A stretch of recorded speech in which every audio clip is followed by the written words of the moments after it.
जय श्री राधे दोस्तों, केपी की वाणी चैनल में आपका स्वागत है। शादी और कैरियर से संबंधित सभी प्रकार की जानकारी पाने के लिए हमारे चैनल केपी की वाणी को जरूर सब्सक्राइब करें। दोस्तों, अगर आपको अपनी शादी के बारे में जानना है कि आपकी शादी कब होगी, तो जन्मदिन अनुसार शादी की जानकारी पाने के लिए आप हमें व्हाट्सएप कर सकते हैं।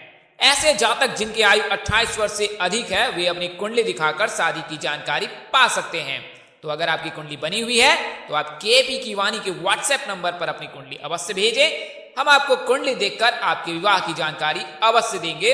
अगर ग्रह दशा अंकित होगा तो आपको सटीक जानकारी दी जाएगी और यह जानकारी आपको निःशुल्क दी जाएगी। वहीं अगर आप लव मैरिज को लेकर भविष्यवाणी पाना चाहते हैं कि आपकी शादी लव मैरिज होगी या अरेंज, तो आप केपी की वाणी को अपना और अपने पार्टनर का जन्मदिन व्हाट्सएप कर सकते हैं। हम आपको मूलांक के हिसाब से यह जानकारी देंगे कि आपकी शादी अपनी पसंद से होगी या माता पिता की पसंद से होगी। अगर रिप्लाई करने में देरी होती है तो आप निराश बिल्कुल ना हो, क्योंकि आपको जवाब जरूर दिया जाएगा। आपको बता देना चाहूंगा कि मूलांक और कुंडली में मामूली बदलाव हो सकता है। दोस्तों, आगे बढ़ने से पहले आपको बताना चाहूंगा कि अगर आपकी शादी में अड़चने आ रही है, शादी तय नहीं हो रही, तय होने के बाद टूट जा रही है, किसी ना किसी प्रकार से अगर बाधा आ रही है, केपी की वाणी से अपनी शादी की कुंडली बनवा सकते हैं, दिखवा सकते हैं। हम आपको कुंडली देखकर और कुंडली बनाकर पूरी जानकारी देंगे कि आपकी शादी कब होगी, कहाँ होगी, कैसे होगी, किससे होगी, किस दिशा में होगी, कितनी दूर पर होगा ससुराल, किस नाम से शादी होगी, किस राशि से करनी चाहिए, जीवन साथी का रंग रूप स्वरूप स्वभाव और कैरियर कैसा होगा। अगर आप लव मैरिज करना चाहते हैं तो कुंडली के हिसाब से माता पिता की सहमति मिलेगी कि नहीं मिलेगी, शादी में आ रहे दोष को दूर करने के उपाय, साथ ही आपको शीघ्र शादी के उपाय, ये सभी तरह की जानकारी आपको कुंडली बनाकर हिंदी में विस्तार पूर्वक जानकारी दी जाएगी। इसके लिए आप 8521835670 इस नंबर पर आप व्हाट्सएप मैसेज कर सकते हैं अथवा फोन कॉल कर सकते हैं। नंबर आपको एक बार और दोहरा देता हूं, 8521835670। अगर आपको असुविधा हो रही है इंग्लिश समझने में तो मैं आपको हिंदी में बता देता हूं, 8521835670। नंबर एक बार और दोहरा देता हूं, 8521835670। तो आप इस नंबर पर केपी की वाणी से संपर्क कर सकते हैं। कुंडली बनाने के लिए मामूली फीस ली जाती है। यह जानकारी आपको चंद्र कुंडली और लग्न कुंडली के आधार पर दी जाएगी। ऐसे जातक जिनकी शादी तय हो चुकी है, तो शादी तय हो चुकी है, लेकिन शादी होने से पहले आप अपनी कुंडली मिलान अवश्य करा लें और नारी दोष, भकुर दोष और मांगलिक बलि के बारे में जानकारी प्राप्त कर लें।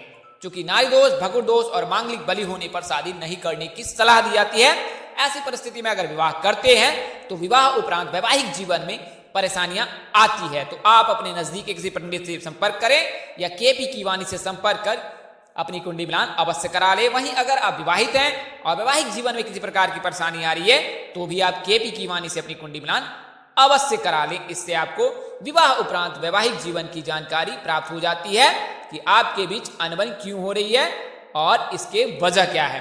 तो आपको यह प्राथमिक जानकारी केपी की वाणी की सेवाओं के बारे में दी गई है। आप इन सेवाओं का फायदा उठा सकते हैं। जन्मदिन के अनुसार से मूलांक के हिसाब से आपको निःशुल्क जानकारी दी जाएगी। अगर कुंडली बनी हुई है तो भी आपको निःशुल्क जानकारी दी जाएगी।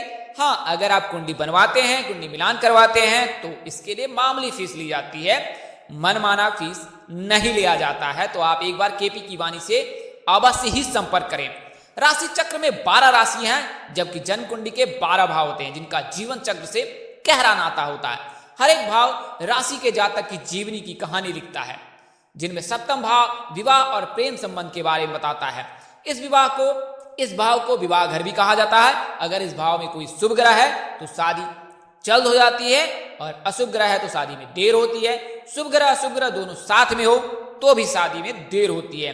अब आप सोच रहे होंगे अशुभ ग्रह क्या है, तो आपको बता दूं कि शनि, राहु, केतु और मंगल ये सब शादी कुंडली में पाप ग्रह कहे जाते हैं, अशुभ ग्रह माने जाते हैं। जबकि बुध, गुरु, शुक्र और रवि यानी कि चंद्र, सूर्य ये सभी शुभ ग्रह माने गए हैं। तो ज्योतिष शास्त्र में शादी के बारे में विस्तार से बताया गया है। जीवन साथी के भाव से आपकी विवाह और विवाह संबंध की सभी जानकारी प्राप्त हो जाती है। अगर आप भी अपनी शादी को लेकर चिंतित हैं कि आपकी शादी किस साल होगी और आपकी राशि तुला है तो आप चिंतित ना हो।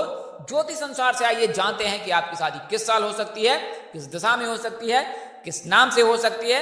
अगर आप लव मैरिज करना चाहते हैं तो दिनांक अनुसार से लव मैरिज के क्या योग है, यह सभी जानकारी आपको इस वीडियो में मिल जाएगी। तो आइए बारी बारी से जानते हैं।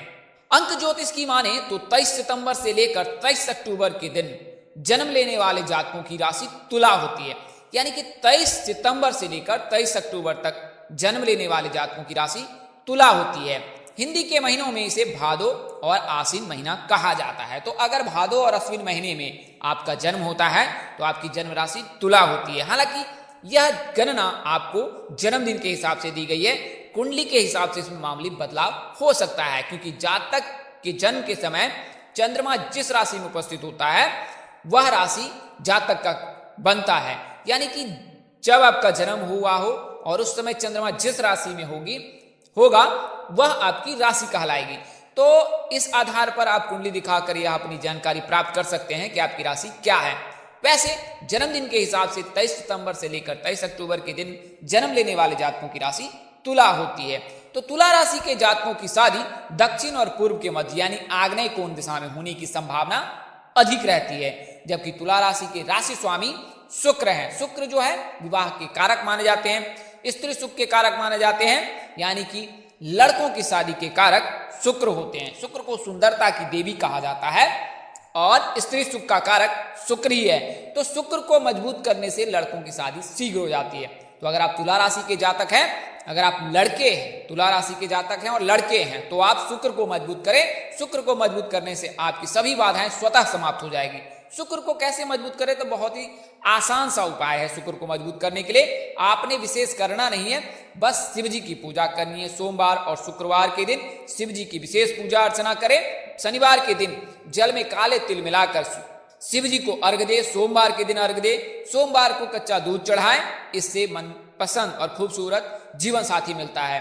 तो आप शुक्र को मजबूत कर सकते हैं। शुक्र के मजबूत रहने से आपकी शादी के योग बनने लगेंगे। वहीं अगर तुला राशि की लड़कियां हैं तो आपने गुरु को मजबूत करना है। गुरुवार के दिन भगवान श्री हरि विष्णु जी की पूजा करना है, शिव जी की पूजा करना है, तो आपने शादी के योग आपके भी बन जाएंगे। तो अंक ज्योतिष की माने तो तुला राशि की लड़कियों की शादी के कारक गुरु होते हैं, वहीं लड़कों की शादी के कारक शुक्र होते हैं।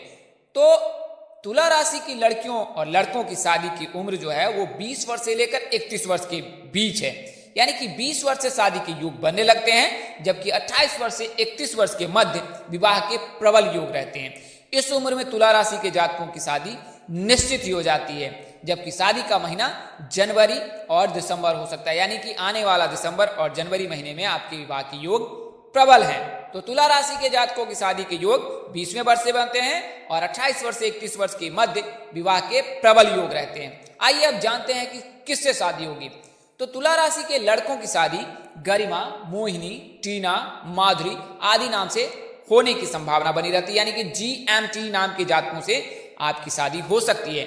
वहीं तुला राशि की लड़कियों की शादी गणेश, मनीष, टिंकू, तिलक, महेंद्र आदि नाम से होने की संभावना रहती है। यानी कि GMT नाम के लड़कों से होने की संभावना है। शीघ्र विवाह के लिए हर मंगलवार को गरीबों के बीच मिठाई बांटे।